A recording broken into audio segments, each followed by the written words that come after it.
Game of the Year winner is Elden Ring. There are very few games that have ever received the almost universal praise that Elden Ring has. However, after my over 125 hours with the game, I genuinely regret playing it.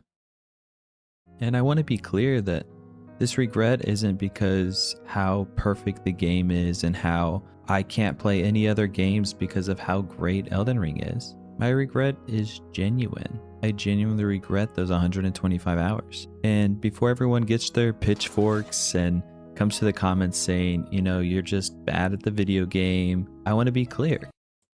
I am really bad at the video game. But that doesn't take away from that feeling of regret I have. So this video isn't about proving that Elden Ring is a bad game. I don't think it is. It's just about me trying to understand why something I spent so much time with never gave me that emotional payoff I was really hoping for.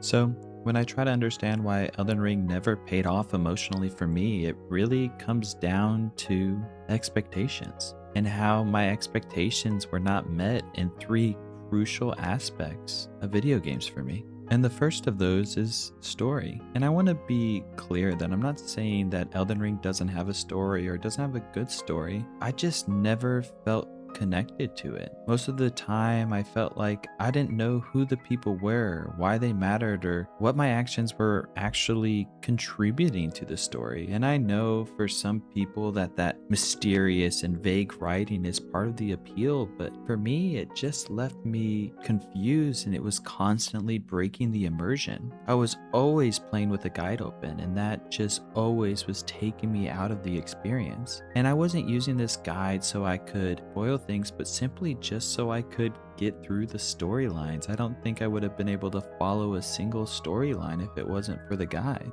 And once again, I know this is my opinion, but that just isn't a good story to me. It doesn't keep me engaged. It doesn't make me feel connected to the characters like I so wanted to be. And because of that, it was hard for me to feel emotionally invested in the outcome of the story. And the second thing is the open world itself.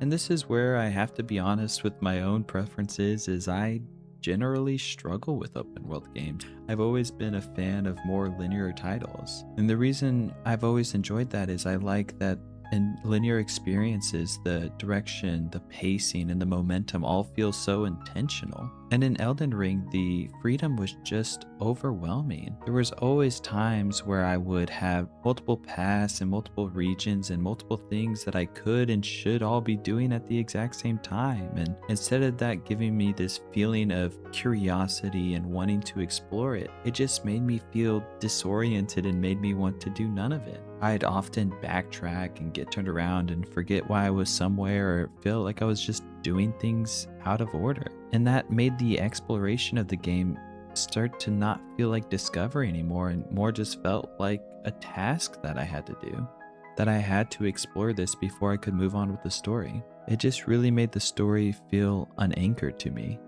And the last thing is the ending. After over 100 hours in the game, I wanted some kind of emotional resolution. I didn't necessarily need an answer to every question I had. I just wanted something that gave me a feeling that everything that I had gone through, those 125 hours, meant something. But when the game ended, I didn't feel that at all. The story didn't seem to come together. It just felt like it stopped. And emotionally, it didn't feel like I had that payoff. It just felt finished, like the game had simply run out rather than concluded. And I think the hardest part of my experience with Elden Ring is that I never truly stopped believing that I would love it.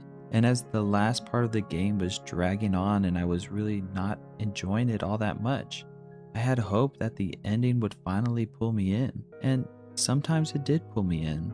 And those moments were genuinely special and fantastic, and I can see the love that people have for this game. But those moments just never lasted. They never built to something bigger for me. They just reset that expectation and that hope I had. So instead of appreciating those highs when I had them, I used them as proof that the payoff was still coming. And that made the lows just feel so much heavier, because every time it didn't click for me, it felt like I missed that promise and that hope that I had. And it really wasn't from the game, but it really was my own expectations. And by the end of the game, I really wasn't playing out of curiosity anymore. I was playing out of hope. But hope is a dangerous thing for a game this long, because you realize at the end of that 125-hour journey that it just wasn't worth it. And I want to say this clearly before I wrap up. I really understand why people love Elden Ring. For a lot of players, the freedom and the mystery and the scale are exactly what they wanted. And I don't think they're wrong for feeling that way. It just didn't reach my expectations. It didn't reach my hope for the game. And what is the strangest part about all of this, and after I've written this script and I've recorded this video, I don't feel disappointed in this regret.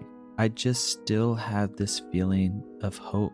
I still genuinely want this game to click more than anything. I still think about trying the DLC, Shadow of the Erdtree, and I also consider replaying it again just to see if I miss something.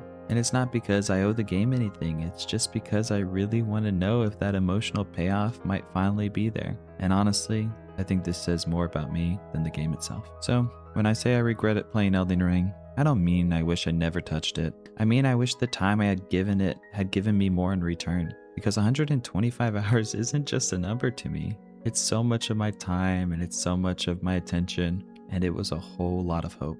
And sometimes it's okay to admit that a game just wasn't for you.